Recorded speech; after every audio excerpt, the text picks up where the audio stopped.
Paneer butter masala తయారు చేసుకునే process చూసేద్దామండి ఇప్పుడు.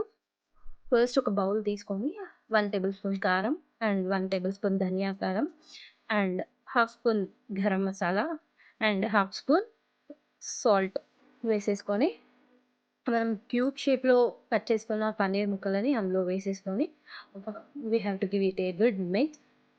పాన్‌లో 2 tablespoons of butter and 1 spoon of oil వేసుకొని అందులో ముందుగా రెడీ పెట్టుకున్న పన్నీర్ మిక్స్చర్‌ని వేసి మంచిగా ఫ్రై చేసుకోవాలి. మళ్ళీ అదే పాన్‌లో 1 కప్ ఆఫ్ ఆనియన్ వేసుకొని కొంచెం ఫ్రై చేసుకున్నాక నెక్స్ట్ 1 కప్ ఆఫ్ టొమాటోస్ తీసుకొని అందులో వేసి మళ్ళీ అదొక 2 మినిట్స్ ఫ్రై అయ్యే తర్వాత వాటిని మిక్సీలో వేసుకొని ఒక మంచి టెక్స్చర్ వచ్చేలా గ్రైండ్ చేసేసుకోవాలి.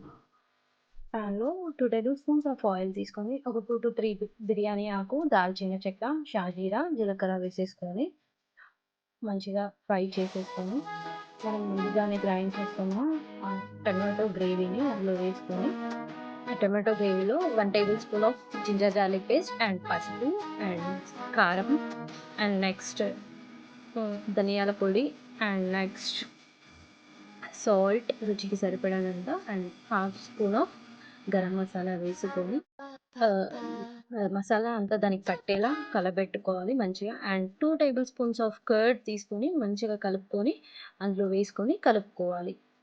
ఇప్పుడు మూత పెట్టి అది బాయిల్ అయ్యే వరకి ఉంచాలి. ఈ తర్వాత 1 కప్ ఆఫ్ వాటర్ పోసుకొని ఒక 5-6 మినిట్స్ మనం వెయిట్ చేయాలి. ఆ తర్వాత ముందుగా రెడీ పెట్టుకున్న పన్నీర్ ముక్కలని అందులో వేసేసి గార్నిష్ కోసం కొత్తిమీర అండ్ కసూరి మేతి మసాలా వేసేస్తే అంతే. మనకు కావాల్సిన పన్నీర్ బటర్ మసాలా రెడీ.